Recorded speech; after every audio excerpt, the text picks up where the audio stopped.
Hola,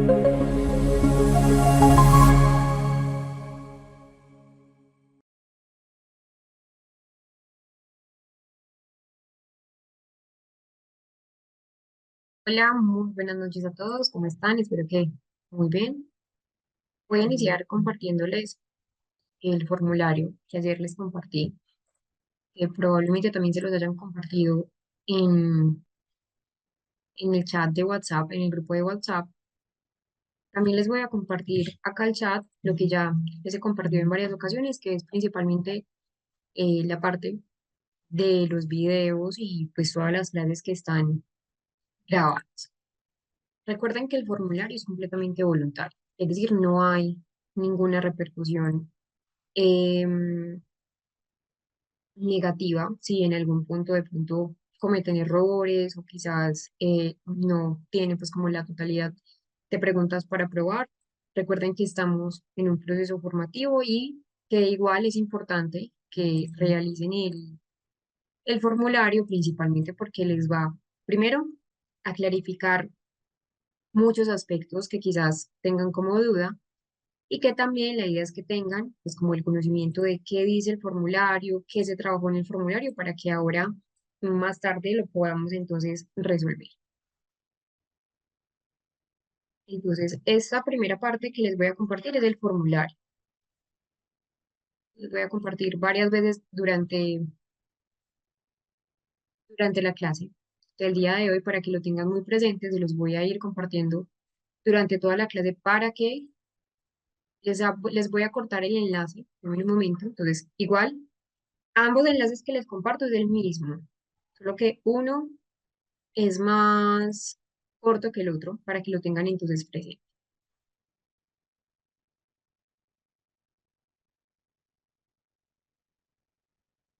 Y lo otro, bueno, creo que al final, ya cuando hayamos adelantado, les voy a compartir lo que es o lo que ha sido hasta el día de hoy em, las características, pues las clases grabadas. Lo que hablábamos ayer es la importancia de saber muy bien cómo es un diagnóstico en el autismo de los adultos y cómo es un diagnóstico en los niños. Sin embargo, es importante entender que es igual, es decir, nosotros en los adultos no tenemos unos criterios diagnósticos que sean diferentes a- al tema de los niños, pero que sí hay ciertas características que a veces, por ejemplo, o por un mal diagnóstico cuando estaba pequeño, quizás se cree porque en muchos componentes se creía que el autismo era algo completamente negativo, no se daba el diagnóstico correcto. Entonces, esas diferencias entre el autismo en niños y en adultos que veíamos ayer son sumamente fundamentales para poder hacer un buen diagnóstico de intervención. Si nosotros no tenemos un buen diagnóstico, que era algo que hablábamos ayer con las pruebas principales, pero que el diagnóstico no solo se basa en las pruebas, recuerden que eso es fundamental comprenderlo, no solo vamos a entender un diagnóstico desde las pruebas, sino desde toda esa mirada clínica, desde la observación, desde la anamnesis, desde ahí debemos empezar a hacer un análisis desde la anamnesis.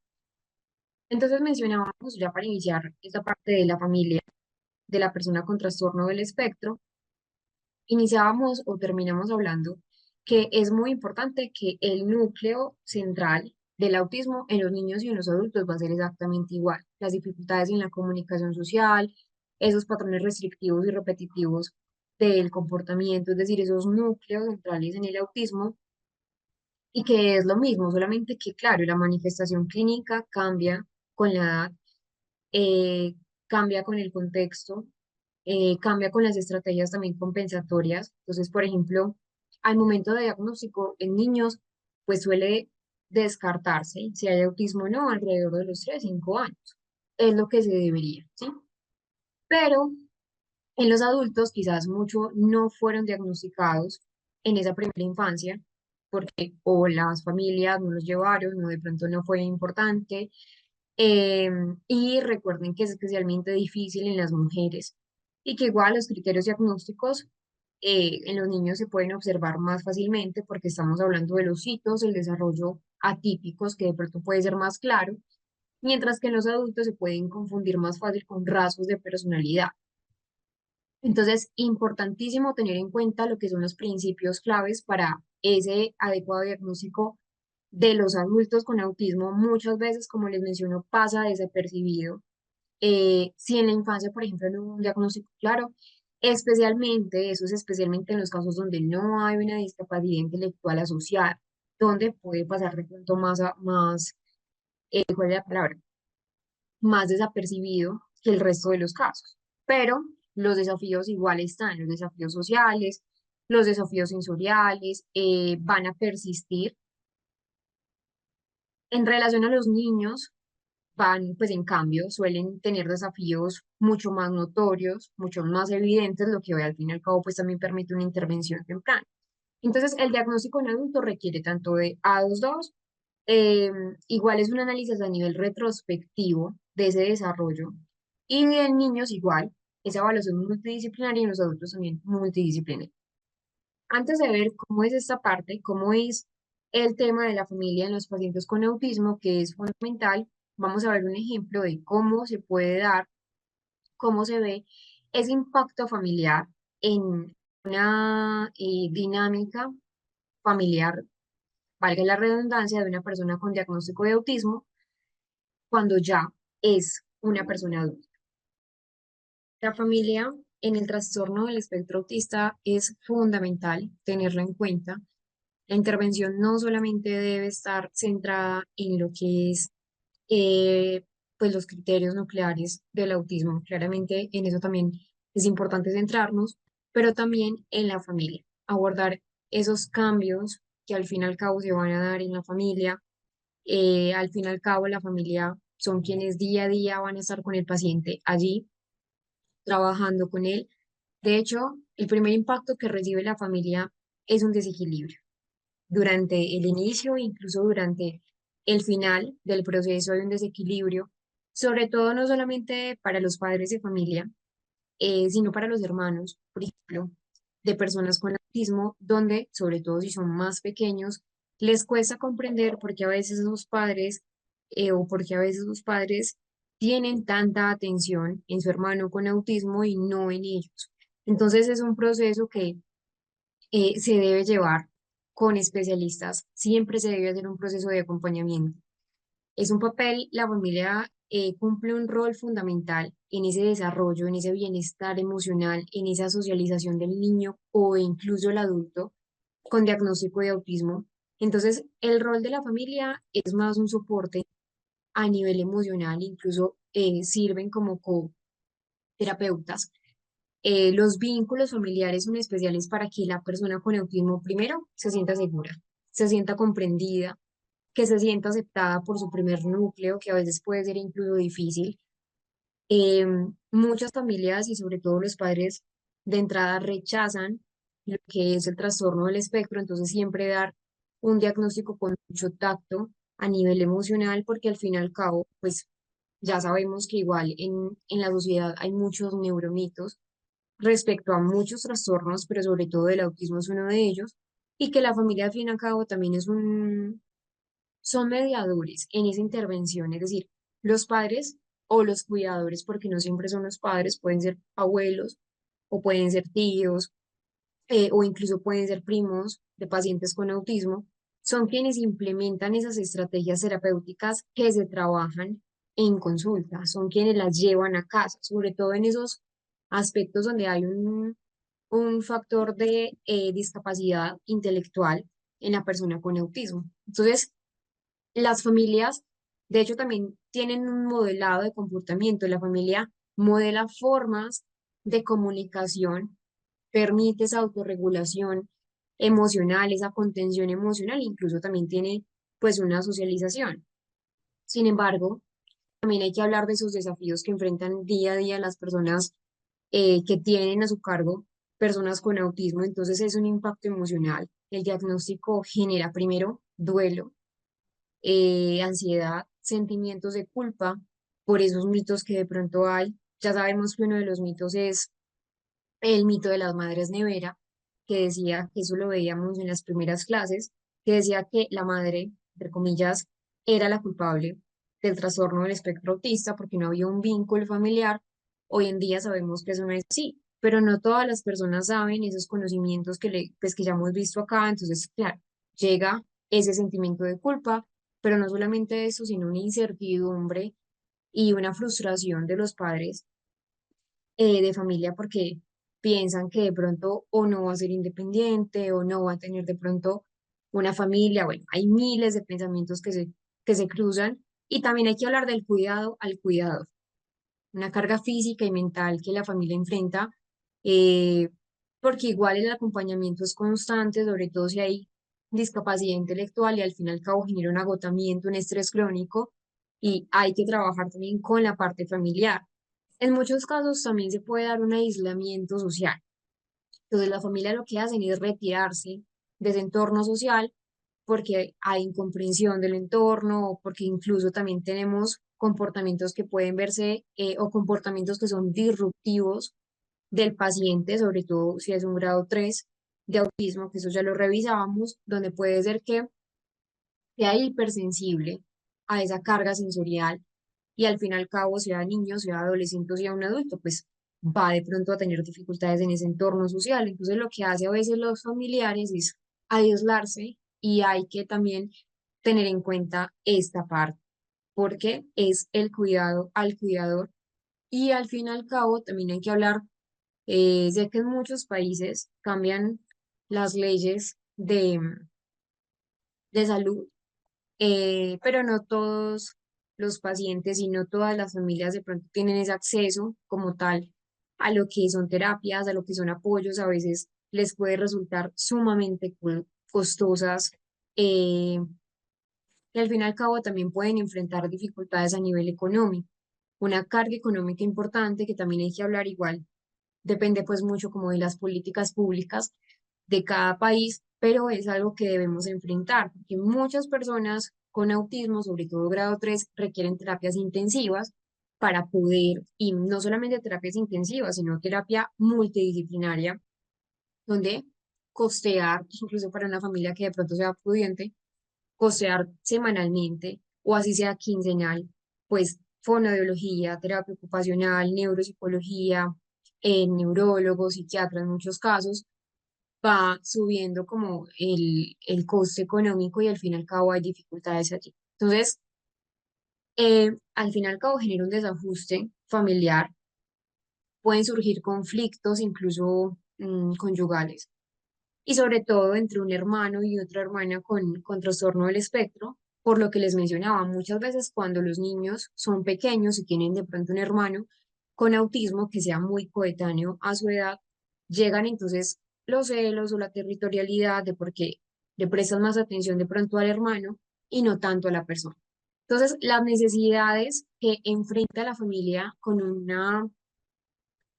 miembro con autismo son muchas, sea a nivel uno sea a nivel 3 se debe hacer una psicoeducación, explicar muy bien qué es el autismo, con mucho tacto, con mucha delicadeza, explicar muy bien también esas manifestaciones y sobre todo qué esperar del desarrollo futuro, esa parte del pronóstico.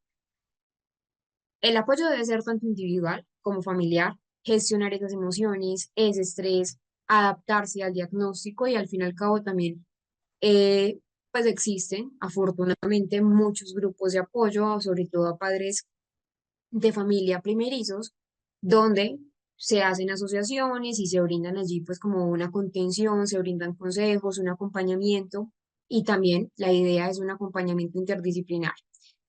Yo en el material, eso es muy importante porque a veces se centra más la intervención, el proceso terapéutico en el paciente, no en la familia. Y la familia es un pilar fundamental que nosotros no podemos olvidar en ese acompañamiento terapéutico. Yo acá, en el material de estudio, yo les dejo varios recursos. Unos son principalmente, pues, como del tema de autismo principalmente, pero también, por ejemplo, acá hay varios. Ese es un handbook de un autismo para la comprensión de los padres. Cuando doy un diagnóstico de autismo siempre se lo comparto a los padres para que entonces ellos puedan leer, puedan conocer, puedan saber muy bien. Es muy corto, es muy breve, pero que es una herramienta fundamental para que ellos puedan comprender cómo cambia el autismo con el tiempo. Muchos están muy asustados eh, y piensan que el autismo si es grado 2 entonces siempre va a estar igual, o si una persona es no verbal, siempre va a ser no verbal. Algo que siempre se debe decir es ser muy claros, que no todas las personas llegan a ser verbales, porque tampoco es dar falsas esperanzas, pero sí que muchas personas logran cambiar con una muy buena intervención y que sea intensiva. Y al fin y al cabo también es mostrarles muchos casos como los que hemos visto, como el de Steven Wilshire, que es el autor pues de varias obras que les mostré, y Temple Grandin, por ejemplo, que en ese momento es una persona muy importante en Estados Unidos para esa concientización del autismo, pero muchas preguntas que surgen, entonces, por ejemplo, mi hijo tiene autismo, ¿qué hago ahora? Entonces, obtener ayuda, informarse, hablar con otros padres. Acá, por ejemplo, cómo puede trabajar el autismo, qué causa el autismo. Entonces ya sabemos que pues no hay una causa única, pero la idea es explicarles a los padres con un lenguaje que sea muy claro. Obviamente en el diplomado pues hemos utilizado un lenguaje que ya pues es avanzado porque pues la mayoría de acá están en el área de la salud, pero la idea es centrarlo a los padres. Acá también es un manual para los padres de familia, entonces comprender el autismo, eso sí es un poco más largo, eh, qué características está, cómo es el sistema conductual, los tipos de reforzadores, que esto se utiliza mucho en terapia ABA, en terapia cognitivo-conductual, para que puedan al fin y al cabo también pues trabajar. Por acá hay otro en el aula, ese sí es una guía de salud mental en el aula, pero lo que les quiero mostrar es que hay pues acá muchos manuales que la idea es que se los compartan también a los pues, a sus usuarios, a sus pacientes, para que los padres también se informen. Muchas veces ellos se quedan solo con la información que se les da en consulta porque no saben a dónde más acceder. Entonces, cada que se le dé un diagnóstico de autismo, sea un niño, sea un adolescente o sea un adulto, la idea siempre es informar, ser muy claros. Si son, por ejemplo, terapeutas, hacer cartillas, es esencial, pues como cartillas informativas para que los padres de familia sepan cómo trabajar mientras se hace la intervención. Entonces, fundamental trabajar con esa dinámica familiar, con esa adaptación. Los papás, al fin y al cabo, incluso se convierten en expertos en las necesidades propias de su hijo, pero que también necesita tiempo y cuidado para sí mismos. Y los hermanos, como les digo, pueden sentirse celosos, pueden sentirse invisibilizados o, al contrario, asumir responsabilidades como de adulto. Entonces se recomienda siempre incluirlos en esa intervención y ofrecerles espacios también individuales. La idea siempre es tener buenas prácticas, es fundamental. Vamos a ver qué estrategias se puede utilizar, sobre todo para la parte de la familia y la escuela. Este es el primer sistema que vamos a ver, que es el sistema PECS. Es un sistema aumentativo alternativo de la comunicación, que es fundamental tener en cuenta el sistema PECS. Ya hemos visto entonces cómo son los ACS, que son esas ayudas como tal, visuales que ayudan a reducir entonces ese estrés o ayudan a reducir la ansiedad por los cambios. El sistema PECS como tal es una herramienta, es una estrategia. No es única y exclusivamente en el autismo. No sé si ustedes recuerdan esta cartilla anillada, que ya la habíamos hablado, que hay muchos tipos de SAC, ese sistema aumentativo alternativo. Este es uno de ellos, con ayuda física, que sería entonces el sistema PECS. Es una ayuda realmente que se utiliza para las personas TEA, pero también otros trastornos del neurodesarrollo u otros trastornos que presentan dificultades en esa comunicación verbal, en esa intención comunicativa, y está basada en un intercambio de imágenes, en un intercambio de pictogramas. Acá, por ejemplo, vemos al niño que está utilizando una carpeta anillada donde hay unas imágenes. Hay muchos tipos de sistema PEX. Hay un sistema digital que es, por ejemplo, con un software que es el Grid 3, pero hay otros donde son personalizados, en Grid también, eh, donde entonces se imprimen. Recuerden que al igual que vimos el sistema SAC, debe ser personalizado, debe ser motivante para el niño. Ese sistema PEX tiene unas fases. Es decir, para poder aplicarlo adecuadamente tiene unas fases. Y al fin y al cabo, lo que hace es facilitar esa comunicación un poco más funcional para personas no verbales o con lenguaje muy limitado. Recuerden que los pictogramas no son únicos y exclusivos para la persona con autismo grado 2 ni grado 3 o que de pronto sea no verbal. Los sistemas de comunicación aumentativo alternativo funcionan para todas las personas con autismo, sobre todo porque hay un mejor procesamiento de la información más visual que de tipo auditivo. Entonces van a funcionar. Pero específicamente el PEX lo que hace es promover si el niño o la niña o la persona con autismo, porque también en adultos se utiliza, no tiene de pronto una iniciativa comunicativa, que ese sistema sea el que le permita iniciar la interacción. Entonces, por ejemplo, el sistema PEX se utiliza al inicio para trabajar ese desarrollo del lenguaje, un desarrollo inicial, y luego se va a ir soltando al niño o a la persona con autismo para que pueda entonces trabajarse. ¿Cómo funciona? El sistema entonces tiene 6 fases que son progresivas. El niño lo que hace siempre es aprender a intercambiar imágenes, pictogramas con otras personas para conseguir al fin y al cabo ese objetivo. En la fase 1 es un intercambio físico, es decir, el niño aprende en esta fase, que es la 1, el niño aprende a cómo comunicarse, cómo puede obtener un objeto deseado entregando una imagen a una persona. Entonces, en esta fase es muy importante porque ¿qué se le enseña? Acá al niño se le enseña el concepto de comunicación funcional. Ya, entonces, si entrego esta imagen, la idea es que el niño aprenda que si entrega una imagen, obtiene lo que quiere. Supongamos, eso que tengo a la mano, que es una USB. Pongamos otra cosa más clara. Supongamos una cinta, ¿sí? Entonces, si el niño se pone, ese es un ejemplo, ¿cierto? Pero puede ser comida, puede ser objetos, utensilios, algo que el niño necesite. Entonces, acá los niños aprenden a cómo intercambiar esas imágenes. Se pone la imagen del objeto que quiera, supongamos un ejemplo cualquiera, mm, una botella de agua más claro. Entonces, se pone una imagen de la botella, ¿cierto? De agua. Ya se le enseña al niño que si entrega la imagen de la botella, obtiene la botella. Eso es a través de algo que en terapia cognitivo-conductual se llama reforzadores conductuales.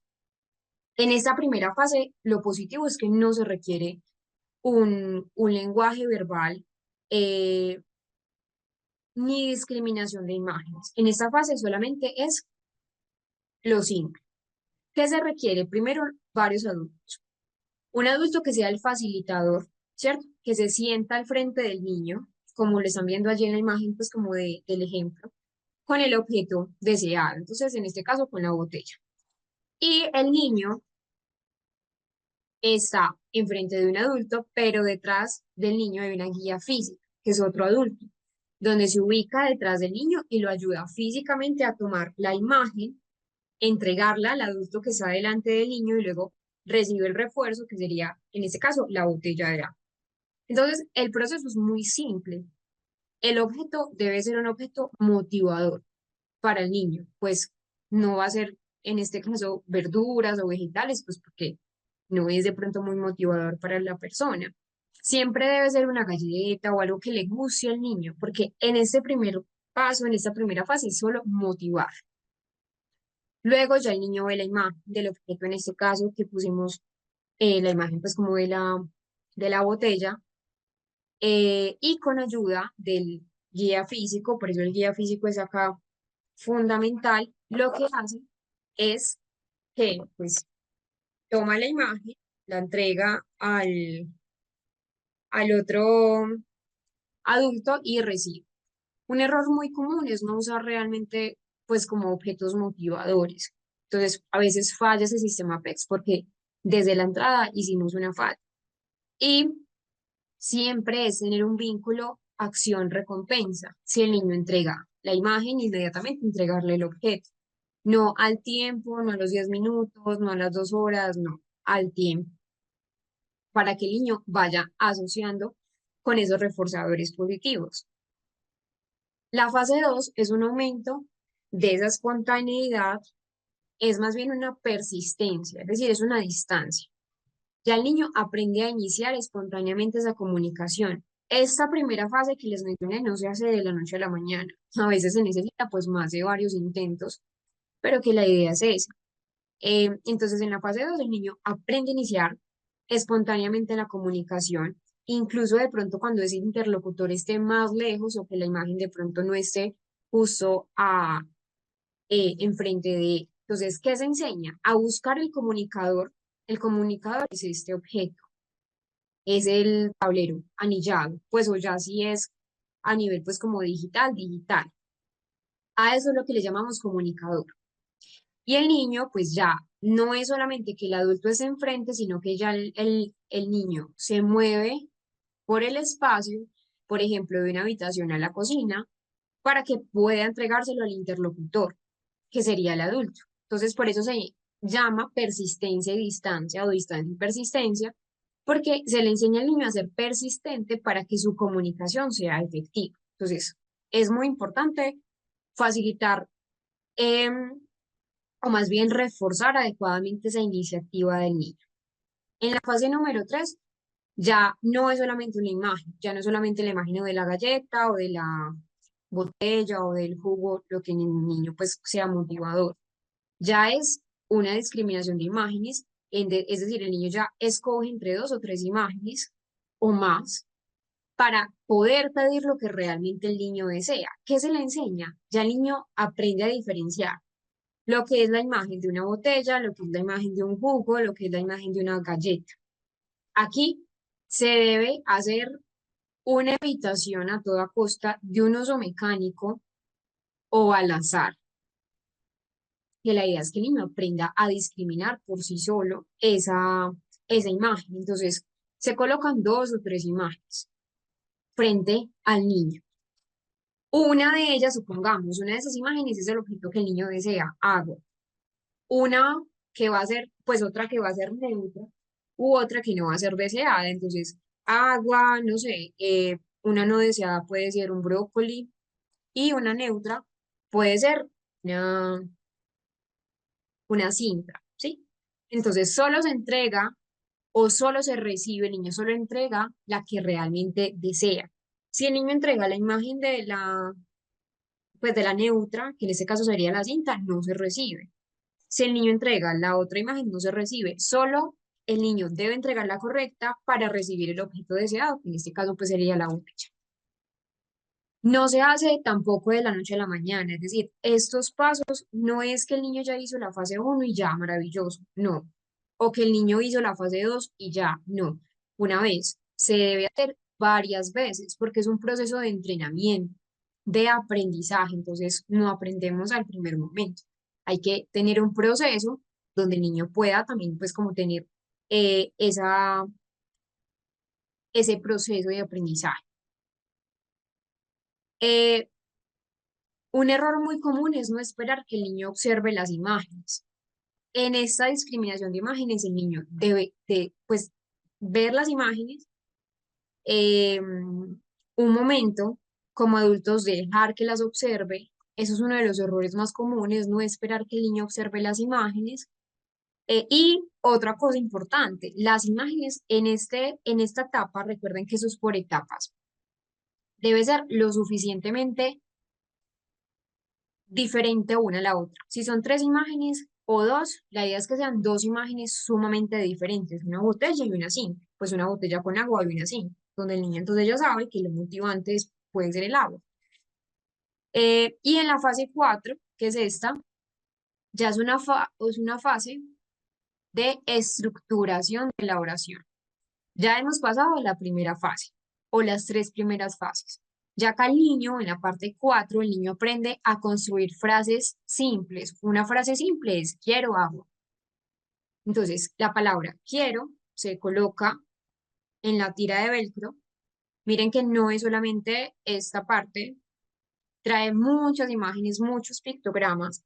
Ya de pronto se ha desplazado mucho el uso como de la carpeta anillada por el hecho de que es muy pesada, a veces son niños muy pequeños y sabemos que la tienen que llevar a donde sea, porque su sistema de comunicación y su comunicador se ha optado por una tablet electrónica donde lo único que tenga es el sistema PEX, que también era otra pregunta que me hacían. Bueno, pero ¿cómo hacer con la adicción clara de muchos jóvenes hoy en día con el tema pues de las pantallas electrónicas? Y sí es importante, muchas veces solamente es eh, un sistema PEX con solo ese sistema digital o el control parental, que al fin y al cabo es pues como sumamente indispensable. Entonces se limita porque es más fácil al fin y al cabo cargar una tablet electrónica a cargar de pronto pues lo que se usaba antes, que todavía pues se usa, porque la idea es que es muy manual y al fin y al cabo también hay que trabajar esa motricidad. Entonces, a pesar de que es muy pesado en muchos casos, por mi parte, y pues otros colegas también lo recomiendan bastante, principalmente por el tema de la motricidad, sobre todo en niños un poco más pequeños. Ya en adolescentes, pues maravilloso el sistema PEX a nivel de lo digital. Pero en los niños, el sistema de pegar, despegar, pegar, despegar, les va a ayudar muchísimo hasta que ya pues como que lo puedan hacer digital. Entonces, la palabra quiero más el objeto para construir una frase. ¿Qué se enseña? Acá en esa fase 4 se enseña el concepto de lo que es la comunicación. Es una fase comunicativa. Acá, entonces, ya no es solamente la imagen, por ejemplo, ni de la cinta, ni de la botella de agua, sino que pues la idea es poder trabajar otras cosas, como por ejemplo la acción de quiero más la imagen deseada, que sería la botella. La fase número 5 es una fase de peticiones en respuesta. Es decir, ya que el niño aprende a responder verbalmente con el sistema PEX a preguntas directas, utilizando ya previamente lo que aprendió. Entonces, ya el adulto le pregunta, ¿qué quieres? ¿Qué necesitas? Y el niño toma esa iniciativa, o la idea es que tome la iniciativa para que pueda dar la respuesta. Y en la fase 6 ya es un comentario, o la idea que se espera en la fase 6 es que el niño puede hacer un comentario por sí solo. ¿Cómo así que un comentario por sí solo? Que el niño tenga comentarios espontáneos. Entonces, que aprenda a comentar, que aprenda a hablar cosas más allá de pronto de solamente obtener algo que desea. Esa es la fase de la que se espera, porque recuerden que el sistema PEX es un, como una muleta, por decirlo de alguna manera, hasta ya llegar a una comunicación espontánea. Entonces se construyen frases como yo veo o yo escucho o yo tengo, fomentar una comunicación social, no solamente una comunicación funcional, como en el caso de las tres primeras fases, que era una comunicación netamente funcional, de algo que necesitaba. Entonces es muy importante que los gráficos que se utilicen sean motivantes para el niño. Muchas veces una recomendación que se debe dar es que lo construyan conjuntamente con el niño, con imágenes reales. Muchas veces los voy a ampliar. Sí, muchas veces pueden usar pictogramas de esta parte, pues o de esta manera, pero la idea es que sean pues cosas que el niño conozca previamente, que se haga mucho más familiar para ellos. Al fin y al cabo, pues va a ser más enriquecedor.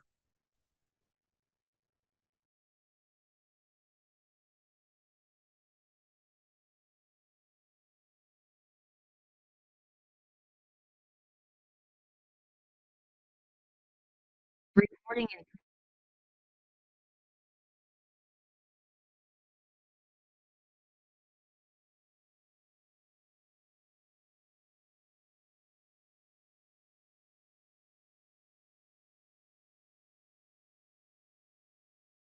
Vamos a hablar un poco sobre el manejo de conductas desafiantes. Ya en algún momento habíamos hablado de cómo trabajar esa parte de las hipersensibilidades que a veces en el autismo son muy comunes. De hecho, pues la mayoría de las personas con autismo tienen o hipersensibilidad o hiposensibilidad, pero en muchos casos, sobre todo en las personas con autismo no verbales, encontramos que son conductas desafiantes. Entonces, las pataletas, los berrinches, lo que ya hemos hablado en algún punto, cómo diferenciar lo que es una pataleta de lo que es una crisis sensorial. Entonces, ese manejo del desafío eh, de una persona, que puede ser un niño, un adolescente, un adulto, requiere una intervención, pero también requiere ciertas adaptaciones a nivel individual.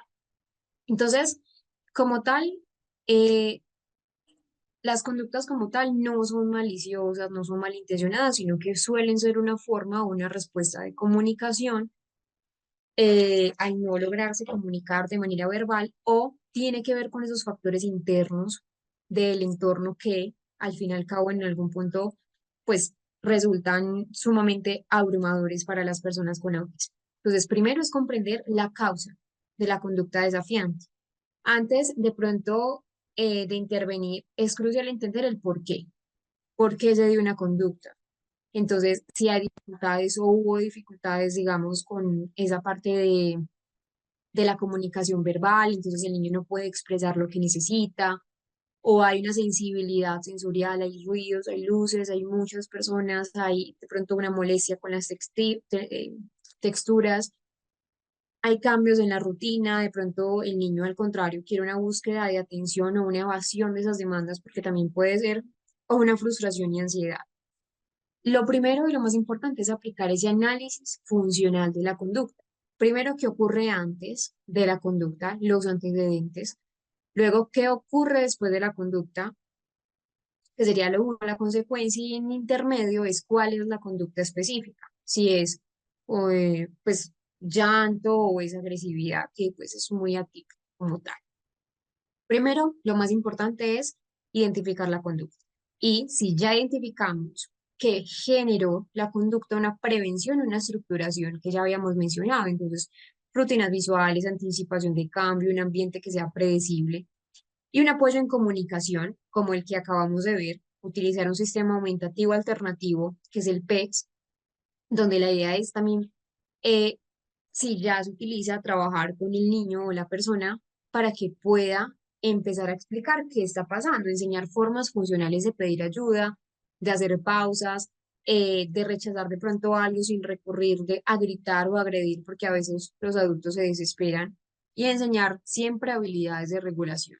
Entonces, trabajar esa parte emocional, como ya lo habíamos visto, ese uso de espacio tranquilo, técnicas de respiración, em, igual es importante promover esas habilidades sociales y esa resolución de problemas y luego dar un refuerzo positivo. Entonces, cuando el niño tenga una conducta adecuada, dar elogios, premios tangibles en muchos casos, pero sobre todo los elogios, y poder ignorar esas conductas leves que no son peligrosas si el niño busca atención con ellas o si ya se ha empezado a indagar que el niño busca atención con esa parte de las crisis.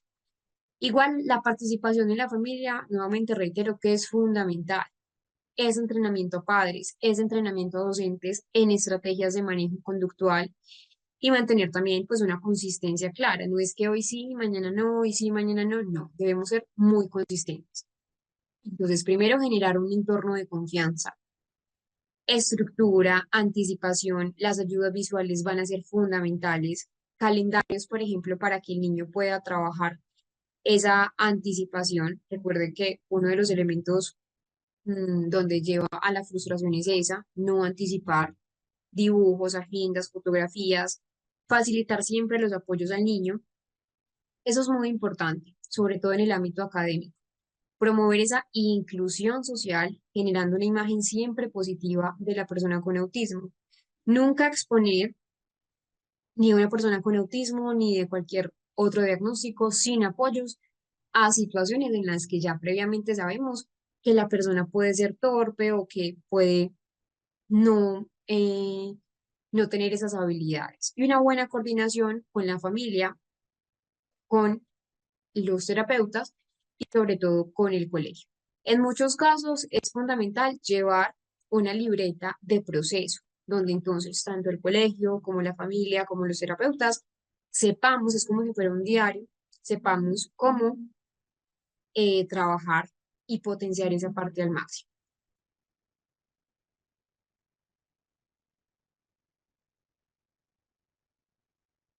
Vamos a ir al descanso y cuando regresemos vamos a continuar con la segunda parte de la presentación de la clase.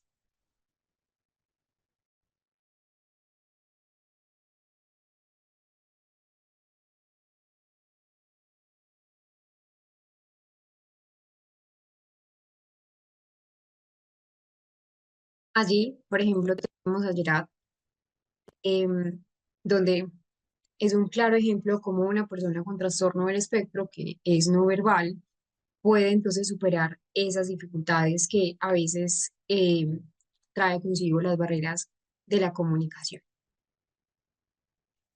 ¿Cuáles son los objetivos generales de las estrategias educativas para una persona con trastorno del espectro? Primero, la idea es siempre potenciar al máximo esa autonomía y la independencia. Ya en algún punto hablábamos de cómo también es importante entender que las maestras sombras son un apoyo, una guía fundamental, pero que paulatinamente, esa es la idea también de las maestras sombras, que se vayan menguando para que la persona pueda tener una autonomía máxima, que pueda tener una independencia, que pueda desarrollar también ese autocontrol de su propia conducta. Recuerden que igual las intervenciones, la idea es que se vayan espaciando en el tiempo.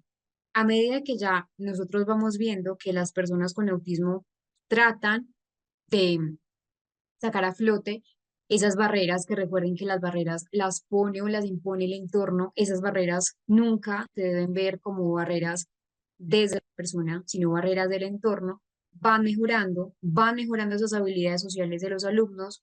La idea es que también tengan un derecho a la educación. También a veces es falta de información. eh, Sé que depende mucho del territorio, pero por ejemplo en Colombia hay una ley que obliga a los colegios a aceptar a las personas que de pronto tienen neurodivergencias, a aceptar a todo tipo de personas, porque siempre hay que dar una garantía a la educación. Cuando me refiero a educación, no es aprender números, letras, no, es en la parte educativa se aprenden muchas cosas. Lo que brinda el colegio no lo brinda otro lugar, donde aprendemos a socializar, aprendemos también a entender lo que es la teoría de la mente, porque estamos en un contexto social donde sabemos los límites míos y los límites de los demás. Entonces, privar de pronto a una persona con autismo de las garantías educativas.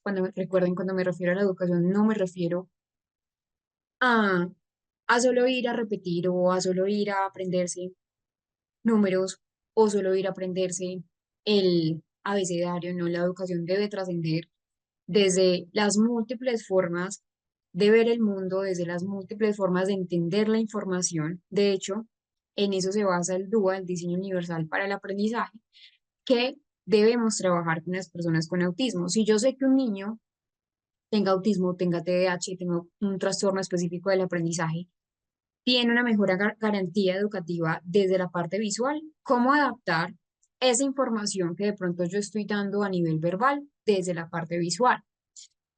Y obviamente el ámbito presencial, pues en una educación presencial va a tener muchas más garantías. De pronto acá estamos limitados a solamente la voz, los videos y las diapositivas.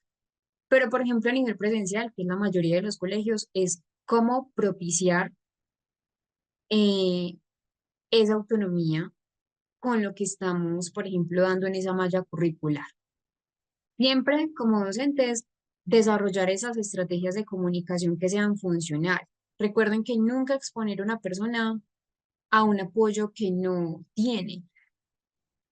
Aunque ya no se usa tanto, en algún tiempo sí se utilizó, mm, que era como sacar al tablero a los niños para que, no sé, dieran una lección o hicieran un ejercicio en clase de matemáticas.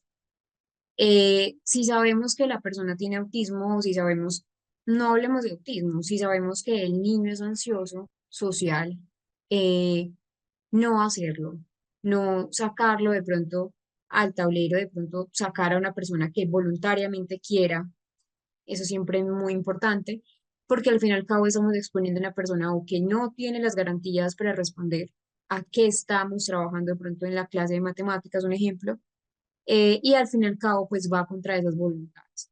Entonces siempre fomentar esa intención comunicativa eh, y también al fin y al cabo desarrollar esos procesos básicos como el pensamiento abstracto, la atención, la memoria. Hay unas preocupaciones muy frecuentes y una pregunta muy constante es, me está costando mucho poder interactuar con él. ¿Qué hago? Tanto para docentes como para madres o padres de familia. Recuerden que nosotros ya habíamos algunas estrategias para esa introducción con los mediadores, empezar desde lo mínimo hasta lo máximo, tratar de no abrumar cada persona, sea con autismo o sea una persona neurotípica, tiene sus formas de acercarnos, respetar siempre esas formas de acercarse. Eh, en algún punto tuve un caso de una persona con autismo, ya era un adolescente, y pues en Latinoamérica hay una cultura muy arraigada y es, pues igual Latinoamérica, pues suele ser una cultura muy espontánea, una cultura como muy desde lo caluroso, desde la cercanía y la persona venía de un contexto donde la familia, pues, siempre tenía como una demostración de afecto o una demostración para saludar, incluso a personas, pues, externas que no conocían, de abrazo y de beso en la mejilla. Entonces, tuvo que, pues, se hizo una concientización a los padres de familia y sobre todo, pues, como al resto de la familia extensa, porque pensaban que el niño era o grosero, que era desafiante, pero realmente no, el niño no quería porque había una sensibilidad exacerbada en el niño era pues el adolescente, era hipersensible, entonces al contacto físico y sobre todo con extraños se sentía sumamente incómodo, incluso al punto de dejar de ir como a la familia pues o a la casa de su familia extensa, que en este caso pues era la abuela, los primos, todos. Y se trata de eso, de eh, permitir comprender a las personas que no es que ellos vayan a interactuar de la misma manera que una persona neurotípica. Todos al fin y al cabo tenemos aproximaciones diferentes. Entonces, de menos a más, saber leer muy bien al niño, al adolescente, registrarlo y comenzar a interactuar con él a medida que él lo permita. Otra pregunta es, ¿puede haber momentos de crisis al trabajar con niños con TEA? Sí, las crisis, como les menciono ya anteriormente, forman parte de la vida de los niños con autismo, incluso de alto funcionamiento.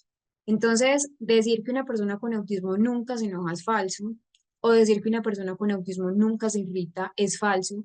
Se pueden enojar por las mismas cosas que una persona neurotípica se puede enojar, pero recuerden que igual suelen aparecer mucho más cuando el niño está bajo un factor de estrés, cuando se siente frustrado, cuando en su entorno el niño quiere expresar algo, pero no puede, porque no sabe cómo, no sabe de pronto expresar lo que está sintiendo. Recuerden que eso tiene que ver mucho con la lexitimia en el autismo, que en algún punto lo hablamos, que la lexitimia no solamente es no poder reconocer o no saber reconocer en los demás qué emoción está sintiendo o no poder expresar la emoción que está sintiendo, sino incluso verbalizarla, entender. Puede ser que el niño entre en una crisis porque esté en un ambiente con demasiados estímulos. Lo importante siempre desarrollar una intervención. Si yo sé que el niño de pronto va a entrar en una rabieta o en una crisis sensorial, eso ya lo habíamos mencionado, pues primero prevenirlas, saberlas cómo prevenir, identificarlas y generar un espacio de calma. Esta parte me la voy a saltar porque al fin y al cabo ya lo sabemos. ¿Qué puede hacer cuando surge una crisis? Ya lo vimos antes del descanso, pero sobre todo esperar que la crisis termine. Alrededor de unos 15 a 20 minutos puede durar una crisis. De mucha intensidad ya serían 20 minutos, pero por lo regular es un pico de 15 minutos. ya ese pico de intensidad de la crisis comienza a desvanecerse lentamente. Durante la crisis, no hablar, no interactuar, sí estar muy pendiente del ambiente, del entorno del niño que de pronto no es expuesto como a cortopunzantes, pues objetos cortopunzantes o que no se puede hacer daño, sí estar muy pendientes de eso, pero en ese momento el niño, incluso el cerebro, no está preparado para escucharnos. Entonces, esperar que se calme y poder ya entrar a hablar con él. Adicional a los recursos que tenemos en el material de estudio, yo por acá les dejo unos recursos del autismo en la familia. Entonces, cómo un niño con autismo en la familia se puede ver. Acá es una guía básica para familias. Tengan muy en cuenta que la fecha es 2007, es de la Universidad de Salamanca, pero es del 2007. Recuerden que el autismo ya en el año 2013 cambia el nombre, entonces, pues muchos de los términos que quizás pueden utilizar en ese recurso ya son obsoletos, como un autismo atípico o el Asperger, que sabemos que ya el Asperger está dentro del espectro, como un autismo de alto funcionamiento, es una guía que, recuerden igual, muchos libros que ya están publicados fueron antes del 2013, entonces el idioma de pronto o el lenguaje no está actualizado, tener en cuenta ese aspecto. El otro es el manual para los primeros 100 días, un manual para ayudar a las familias a que puedan obtener esa información en esos primeros 100 días, que es difícil, las adaptaciones, cuando se da un diagnóstico, entonces también es informar a nivel académico pues en los colegios que algo está pasando, entonces que los colegios también se hagan adaptaciones, ahí está. Los últimos dos también son importantes tenerlos en cuenta. Y también hay recursos multimedia. Por ejemplo, explicarle a un niño con autismo cómo tiene autismo es un término importante que ellos sepan. También en la familia que una pregunta que suelen preguntar es, bueno, ¿será que a las personas con autismo hay que decirles que tienen autismo? Sí, saberle explicar es sumamente importante. Eh, Porque a veces caemos en el error de no explicar de manera adecuada. Entonces, siempre es explicarle a la persona con autismo cómo se ve el autismo, qué dificultades pueda encontrar para que al fin y al cabo pues pueda eh, tener conocimiento de su autismo.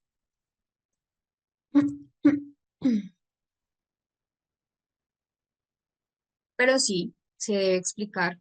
Eh, la idea es empezar a trabajar también con ellos qué es el autismo. Vamos a ver un video de cómo podemos explicar el autismo a los niños.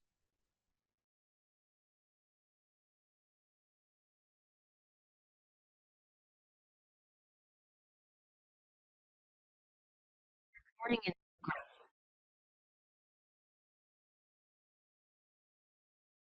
Tenemos otro cortometraje que se llama Mi hermanito de la luna, principalmente es este de acá. Lo pueden encontrar así en, en YouTube, también están los materiales de estudio.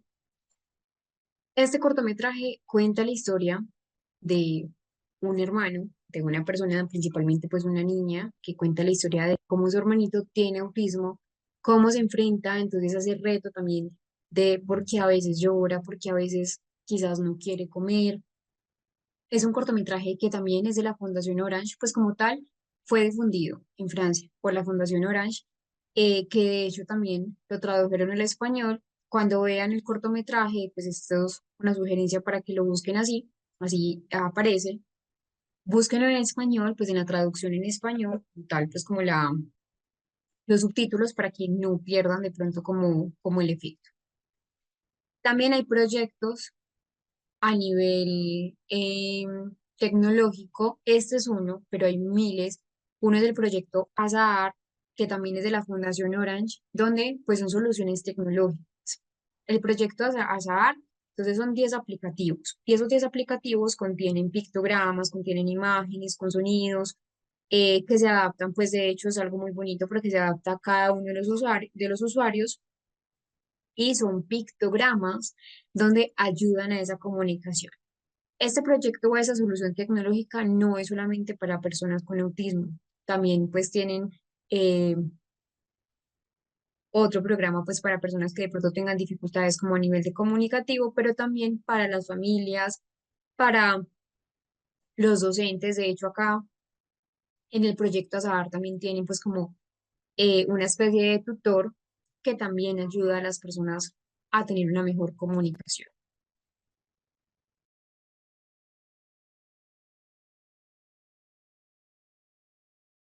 Es un video reflexivo de cómo debe ser esa importancia de la familia en el trastorno del espectro, pero sobre todo entender esa perspectiva familiar.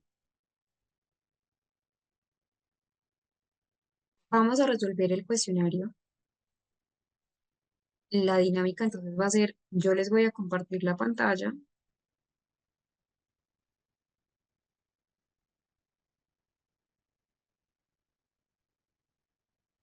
con cada una de las preguntas, eran 21 preguntas,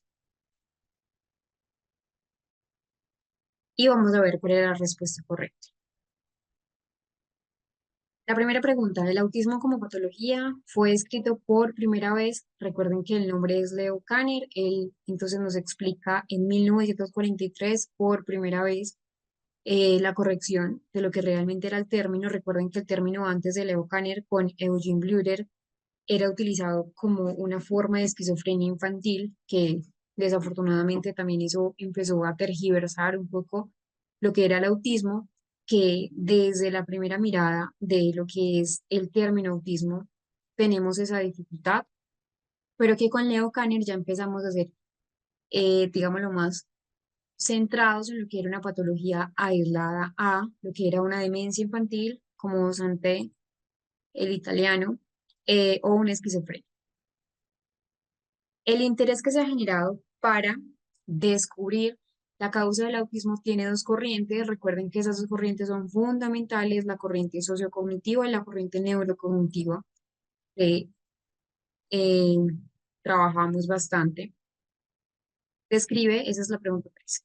Describe el autismo como un déficit cognitivo básico que cursa con la incapacidad para atribuir a otros ciertos estados mentales, como lo son los deseos, los pensamientos, las intenciones. Esa definición pertenece a la teoría de la mente.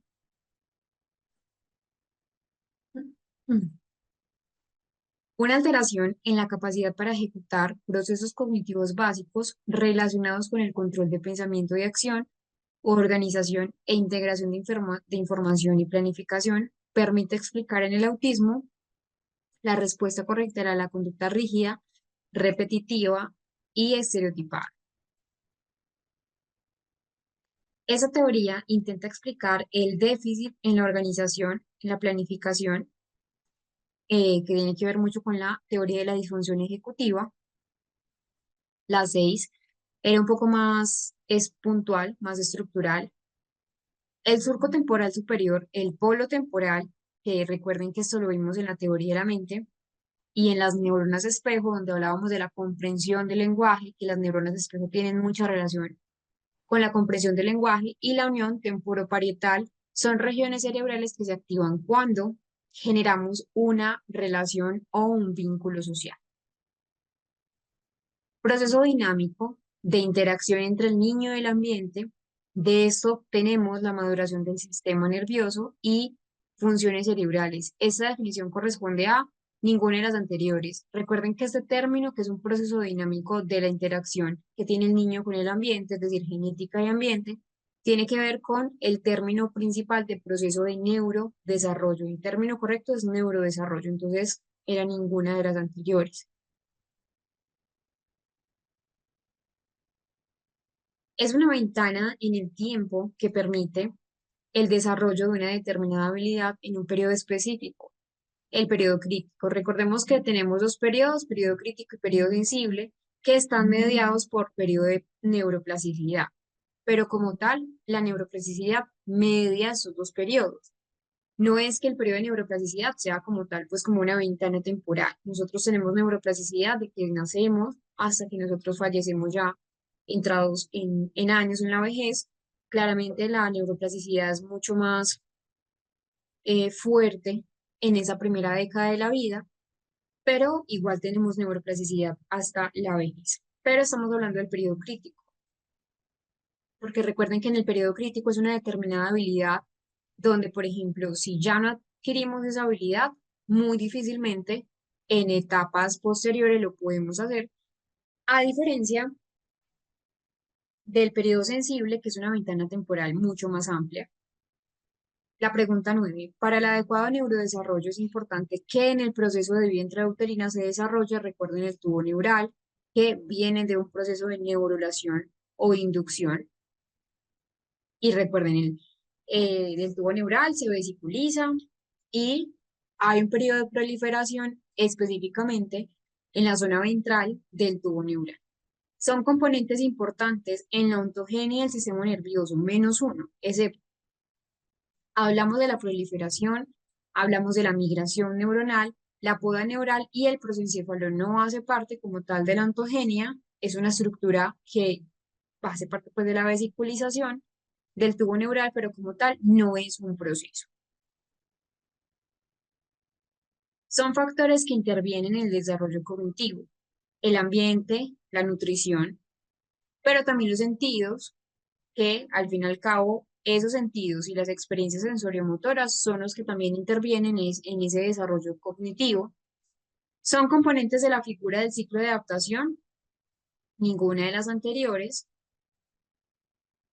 En esta etapa del desarrollo cognitivo podemos ver las reacciones en el niño tras causa y efecto, periodo sensoriomotor, reacciones circulares terciarias.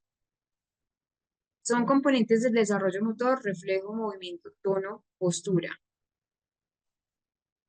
En el neurodesarrollo motor, el reflejo primitivo de presión palmar tiene que integrarse los 4 meses con la habilidad de la manipulación. Esta área del cerebro se encarga de regular las emociones mediante conexiones con otras áreas de la corteza como el núcleo estriado, la amígdala y el hipotálamo, la corteza prefrontal. ¿Qué es la atención conjunta? Cuando un bebé con su interlocutor, un adulto, otro niño, un bebé, comparten un mismo interés por un mismo objeto. ¿Para qué se hace el tamizaje en el autismo? Todas las anteriores. Para niños que de pronto sepan, los padres y los docentes que tengan una demora en esa adquisición de habilidades, en esos hitos del neurodesarrollo, para niños que tengan de pronto una regresión también, o niños con padres que tengan altas preocupaciones o alta sospecha de que hay un trastorno del neurodesarrollo. Son objetivos de la evaluación, identificar solo las debilidades. La pregunta era, excepto. Sabemos que en la evaluación no solamente es identificar las debilidades, la evaluación que hace, poder establecer un diagnóstico, que es la línea base para la intervención, establecer ese nivel de funcionamiento, ninguno de los anteriores no era, y no se identifican solo las debilidades, se identifican debilidades o puntos o áreas de mejora como mejor suena, y esas fortalezas también. El MChat, que lo hablamos bastante, es un test fiable en la detección de los síntomas relacionados con el autismo. Puede ayudar a una primera detección y encaminar una búsqueda del diagnóstico. Recuerden que el MChat, como tal, no me da un diagnóstico de autismo, porque no es una prueba diagnóstica, es una prueba tamizaje, pero sí nos ayuda a saber si la persona de 16 a 30 meses requiere una remisión a especialistas. Recuerden que el MCHAP tiene 3 puntos de calificación: riesgo medio, riesgo bajo o riesgo alto. Si hay riesgo medio, no podemos olvidar eh, aplicar la entrevista de follow-up que hace parte del MCHAP. Son objetivos de intervención, excepto realizar un diagnóstico. Ya en la intervención como tal tenemos un diagnóstico de trastorno del espectro autista. Es fundamental entonces tener en cuenta que el autismo es un diagnóstico sumamente confiable, es un diagnóstico sumamente intrincado que requiere de una variabilidad de redes neuronales que tiene que ver con un diagnóstico de neurodesarrollo. Entonces, no se trata de hablar de cura porque primero no es una enfermedad, pero también es desmitificar muchos aspectos que hoy en día, incluso con la información que tenemos, pues están asociados al diagnóstico de autismo. Acá en el material de estudio, yo les pongo, ya les mostré los recursos pues como para los familiares, para los padres, pero también la idea es trabajar sobre esa parte emocional. Entonces, aprendiendo sobre las emociones, trabajar sobre las emociones es fundamental.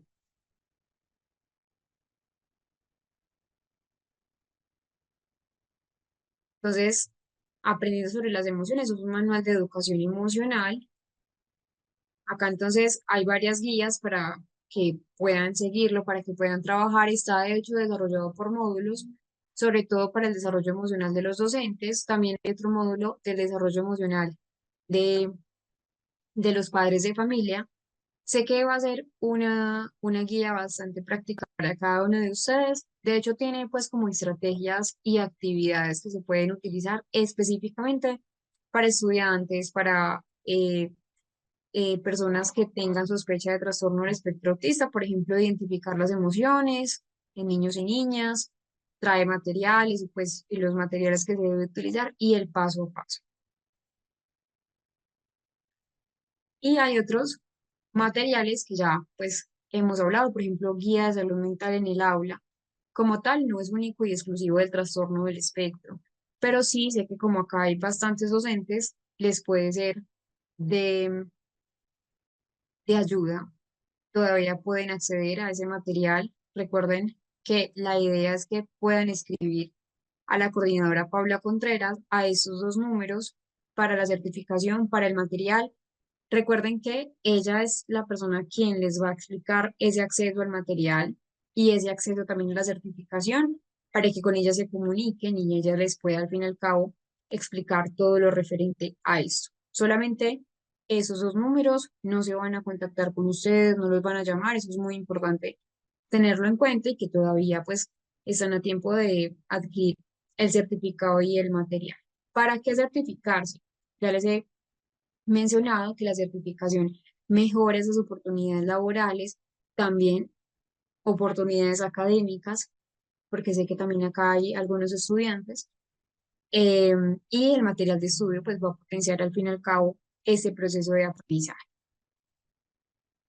Bueno, acá damos por finalizado el diplomado. Recuerden que todas las clases quedan grabadas para que las vuelvan a repasar. Siempre digo esto y es un tema de nunca acabar. El autismo, al igual que otros diagnósticos, todo el tiempo estamos en un proceso de investigación. Entonces, no podemos solo quedarnos de pronto con lo que vimos en el diplomado dentro de un año, dentro de 2 años. Debemos nuevamente actualizarnos porque todo el tiempo están cambiando. Hace una década no sabíamos que habían más de 100 genes implicados en el autismo. Hoy en día sí lo tenemos claro. Hace una década no sabíamos que el autismo tiene una alta carga genética. Hoy en día lo sabemos. Entonces es de entender un poco eh, lo que es el trastorno del espectro autista. Espero volverlos a ver pronto en un nuevo diplomado y que descansen muchísimo. Chao.